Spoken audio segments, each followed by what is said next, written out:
DCB മീഡിയയിലേക്ക് സ്വാഗതം. 2024 വർഷത്തേക്കുള്ള സംസ്ഥാന ബജറ്റ് ധനമന്ത്രി KN ബാലഗോപാൽ അവതരിപ്പിച്ചിരിക്കുകയാണ്. ഈ ബജറ്റിലൂടെ ഓരോ വിഭാഗക്കാർക്കും ലഭിക്കുന്ന പ്രധാന നേട്ടങ്ങളാണ് ഈ വീഡിയോയിൽ നിങ്ങളുമായി ഷെയർ ചെയ്യുന്നത്. ചാനൽ ആദ്യമായി കാണുന്നവർ സബ്സ്ക്രൈബ് ചെയ്യുവാനും വീഡിയോ ലൈക്ക് ചെയ്ത് സപ്പോർട്ട് തരുവാനും മറക്കാതിരിക്കുക. ഫേസ്ബുക്കിൽ കാണുന്നവർ പേജ് ഫോളോ കൂടി ചെയ്യുക. 1,38,655 കോടി രൂപ വരവും 1,84,327 കോടി രൂപ ചെലവും പ്രതീക്ഷിക്കുന്ന ബജറ്റാണ് ധനമന്ത്രി അവതരിപ്പിച്ചിരിക്കുന്നത്.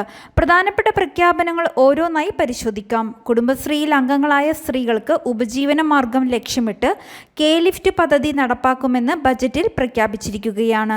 ഒരു വർഷം കൊണ്ട് 3 ലക്ഷം സ്ത്രീകൾക്ക് ഉപജീവന മാർഗം ഉറപ്പുവരുത്തി അവരുടെ വരുമാനം വർദ്ധിപ്പിക്കുവാനാണ് കുടുംബശ്രീയുടെ നേതൃത്വത്തിലുള്ള K-ലിഫ്റ്റ് അഥവാ Kudumbashree livelihood initiative four transformation പദ്ധതി ലക്ഷ്യമിടുന്നത്.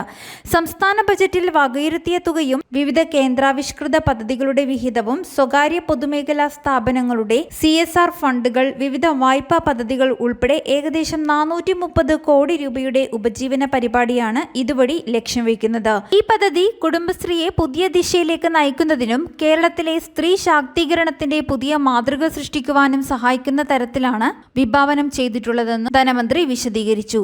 കുടുംബശ്രീക്കായി 265 കോടി രൂപയും ഈ വർഷം വകയിരുത്തിയിട്ടുണ്ട്. മറ്റൊന്ന്, റബ്ബറിന്റെ താങ്ങുവില 10 രൂപ വർദ്ധിപ്പിച്ചതാണ്.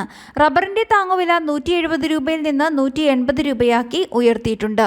പങ്കാളിത്ത പെൻഷൻ പദ്ധതിക്ക് പകരം സംസ്ഥാനത്ത് ഒരു അഷ്വേർഡ് പെൻഷൻ സമ്പ്രദായം നടപ്പാക്കുമെന്ന് ധനമന്ത്രി KN ബാലഗോപാൽ ബജറ്റിൽ വ്യക്തമാക്കിയിരിക്കുകയാണ്.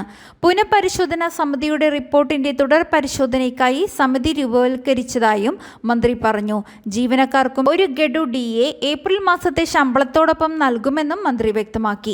സാമൂഹ്യ സുരക്ഷാ ക്ഷേമ പെൻഷനുകൾ വർദ്ധിപ്പിക്കുമെന്ന് കരുതിയെങ്കിലും തന്റെ 4 മാസത്തെ ബജറ്റിലും പ്രതിമാസമുള്ള 1,600 രൂപ വർദ്ധിപ്പിക്കുവാൻ മന്ത്രി KN ബാലഗോപാൽ തയ്യാറായില്ല.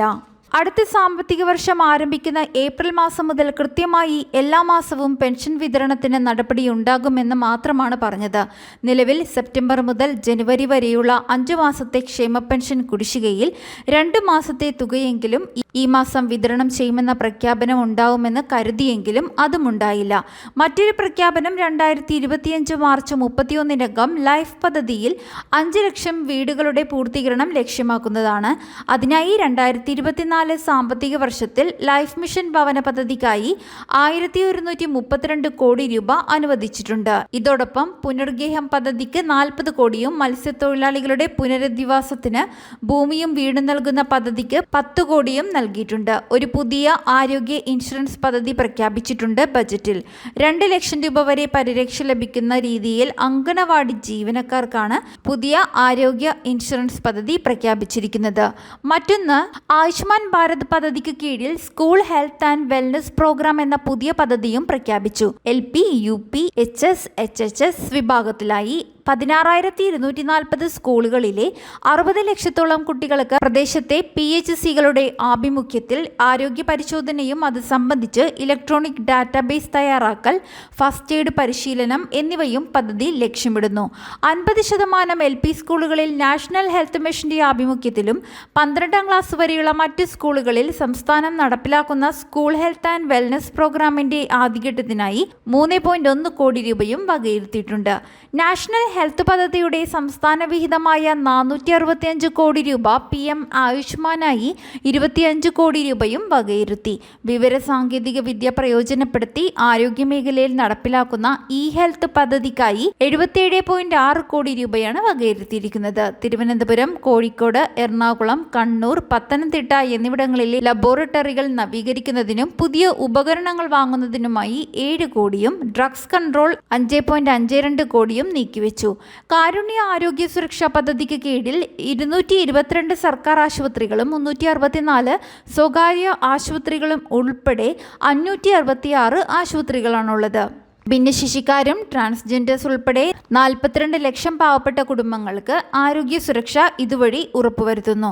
22 ലക്ഷം കുടുംബങ്ങൾക്ക് സേവനം ലഭ്യമാക്കുവാൻ വേണ്ടി മാത്രമാണ് കേന്ദ്ര വിഹിതം ലഭിക്കുന്നത്. ഇത് പദ്ധതിയുടെ ആകെ ചെലവിന്റെ 10% താഴെ മാത്രമാണ്.